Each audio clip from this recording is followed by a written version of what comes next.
How to read deleted messages on WhatsApp without any app. Hi everyone, welcome back to our channel. This is Rose, and without further ado, let's begin. First, you can easily use the notification log.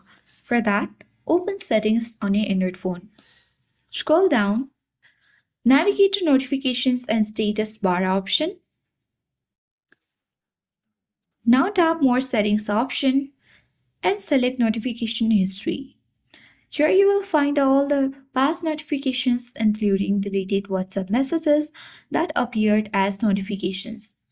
This method might vary slightly depending on your phone model and Android version. Make sure you turn on the button for notification history and you can easily check the notifications that you got on WhatsApp and read the deleted messages without any app. So this is only the way you can do in order to read deleted messages on WhatsApp without any app. I hope this guide was helpful. If it was, then do like, share, comment, and don't forget to subscribe. Thank you for watching, and I'll see you in the next video.